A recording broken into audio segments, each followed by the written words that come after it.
Hey everyone, I'm going to be reacting to episode 8 of Rebooted the Titanium Ninja. Let's go.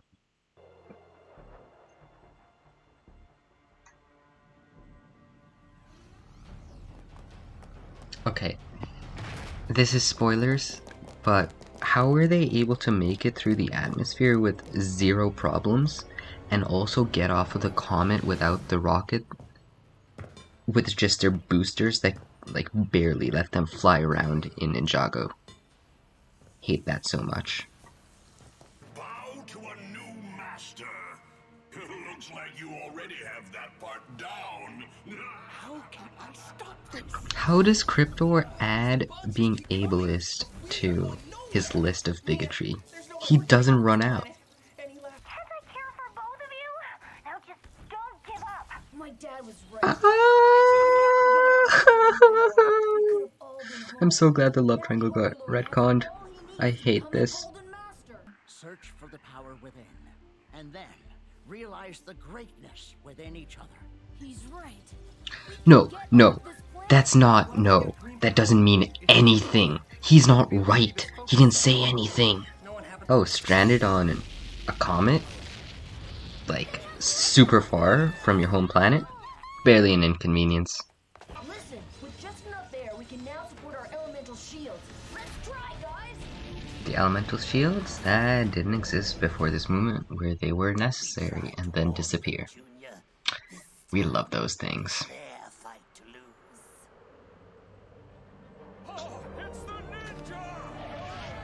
At least in Rebooted, it makes more sense for the citizens to be like, it's the ninja, versus Season 2. Go for 56 degrees north, 12 east.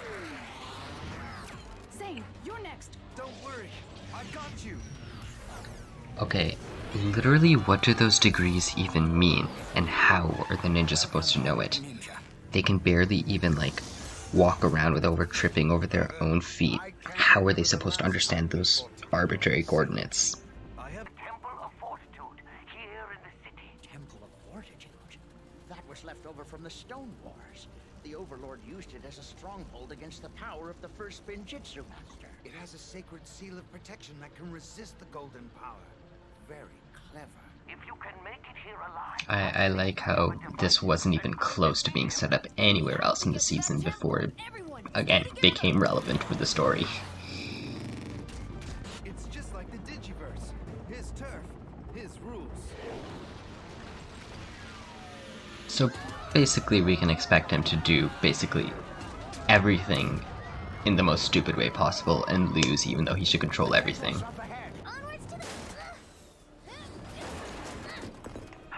Nia's down. I repeat. I'm really lost by Back for her. No, I'll go back. Go back. how the car even got flung at her. This is a complete mess. Now let's see if the little girl can fight without her big suit. It's pretty awesome how a machine can make the Overlord do a martial art. That definitely makes sense within the rules that you set out. How's this for little? Yeah, just defied gravity for a few seconds there. So awesome. It's so dumb that this even exists.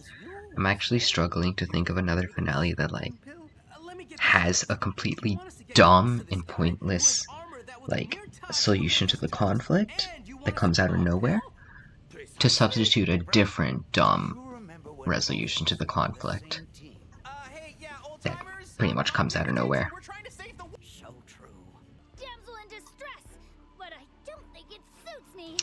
Okay, this is the thing I hate so much. Doesn't everyone? The writers bring up quote-unquote damsel in distress so much, yet they never learn how to actually subvert it, or even just address it in any way. They just say it so that they can say they're self-aware, and then have the trope present itself uncritically. I see no reason why we can't use it against those exact Oh boy, more things that come out of nowhere to counter You take it. the golden power. Vital to this The power of creation, or golden power, but it's effectively creation for how the first few seasons talk about it, is used in the most boring way possible. Like, nothing interesting is being created, just these, like, literal filaments of golden power, or just slamming buildings around and shooting lasers. Like, this is Reboota's thing. It doesn't do anything actually interesting, it just does stuff that appears cool.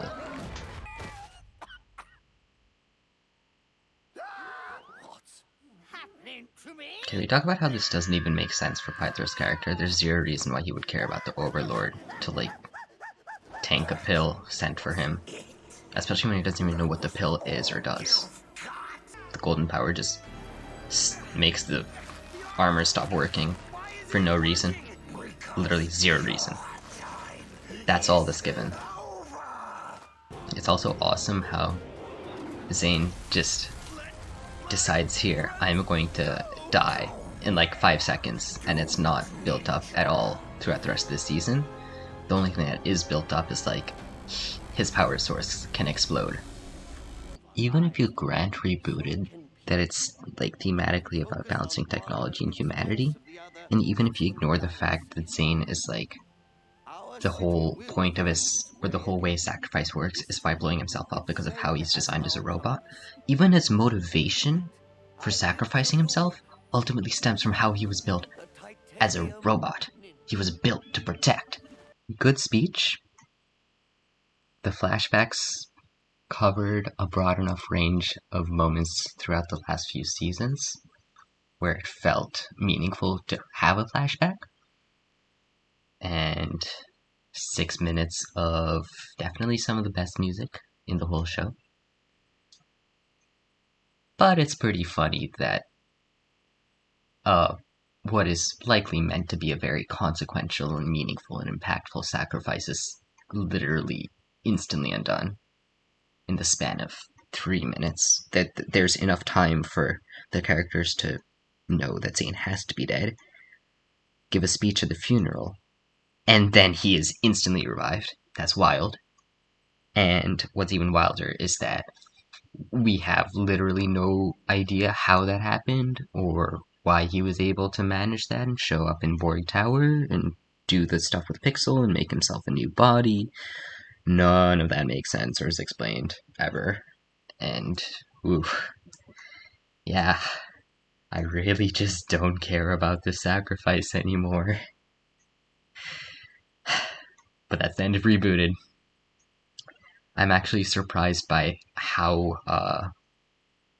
much is going on throughout the whole episode, and I still feel like it's just a fever dream of just complete mess after complete mess. But it's over. Woo. Thank goodness for that. Yeah. I'm very glad that I decided to get over with it first. This season, it's rough. It's not good. It's pretty bad, very bad, I might even say. Hopefully, these reactions have given you an idea of why that might be the case. And I don't have to make any sort of attempt at writing more about it. So, moving on to the next season soon. Let me know what you thought. Let me know if you have any suggestions or questions about, I don't know, what I'm doing at all. Or what I should change. Whatever. Say stuff in the comments. See you later.